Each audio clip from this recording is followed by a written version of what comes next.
राधे दोस्तों, हरे कृष्णा। मैं हिमानी गोस्वामी स्वागत करती हूँ आपका अपने YouTube चैनल यश भक्ति वीडियोस में।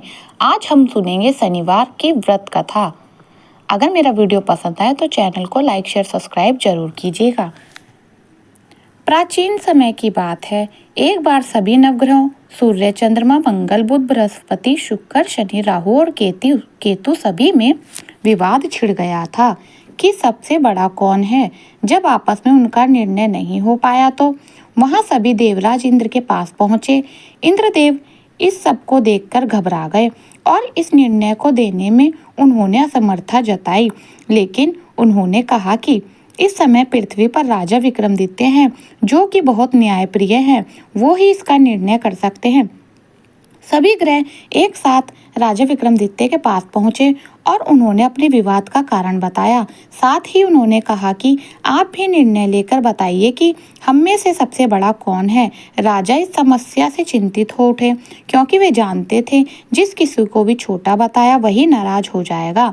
तब राजा को एक उपाय सूझा और उन्होंने श्रवण, रजत, कांसा, पीतल, सीता, रांगा, जस्ता, अभ्रंग और लोहे इन सभी से 9 सिंहासन बनवाए और उन्हें इसी क्रम में रख दिया। फिर उन्होंने सबसे निवेदन किया कि आप सभी अपने सिंहासन को ग्रहण करें।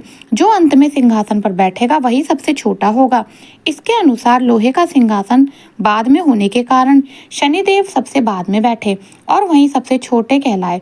और शनिदेव ने सोचा कि ये राजा ने यह जानबूझकर किया है। उनसे नाराज होकर राजा ने कहा, मैं कुछ नहीं जानता।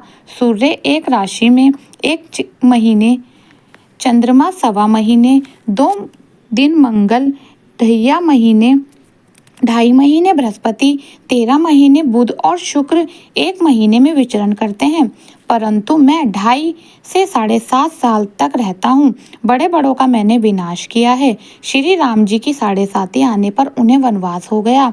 रावण की 7.5 आने पर उनकी लंका को बंदरों की सेना से परास्त होना पड़ा। और जब तुम भी मुझसे सावधान रहना। ऐसा कहकर नाराज हुए शनिदेव वहां से चले गए। कुछ समय बाद राजा की 7.5 आई। तब शनिदेव घोड़े के सौदागर बनकर उनके राज्य पहुंचे। उनके पास कई बढ़िया घोड़े थे। राजा ने जब यह समाचार सुना तो उसने अपने अश्वपाल को अच्छे घोड़े खरीदने की आज्ञा दी। राजा की अश्वपाल ने कई अच्छे घोड़े खरीदे और एक सर्वोत्तम घोड़े को राजा की सवारी के लिए रख दिया। और जैसे ही राजा उस घोड़े पर बैठे, वह घोड़ा सरपट वन की ओर भाग पड़ा। वन में पहुंचकर वह अंतर्ध्यान हो गया और राजा भूख प्यास से भटक रहा।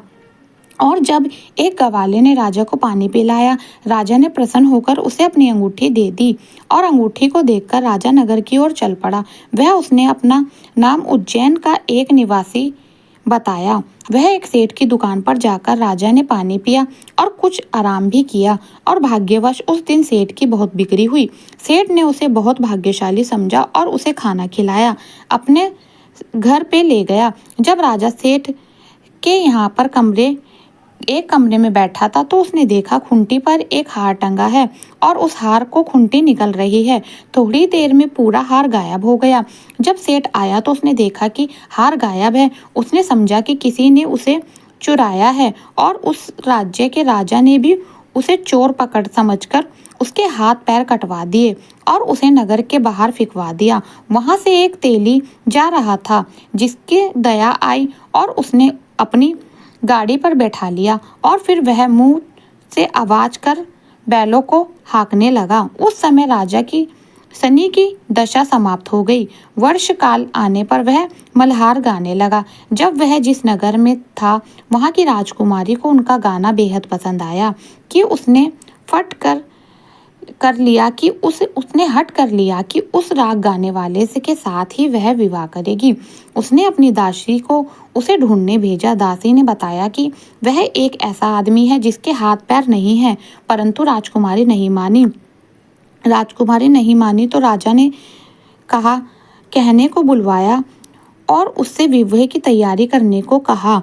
फिर उसका विवाह राजकुमारी से हो गया। एक दिन सोते हुए शनिदेव ने उसे राजा को सपने में आकर कहा, राजा देखा, तुमने मुझे छोटा बताया था, किंतु तुम्हें कितना दुख झेलना पड़ा। तब राजा ने उनसे क्षमा मांगी और प्रार्थना की, हे शनिदेव, जैसा दुख मुझे दिया है ऐसा किसी और को मत देना।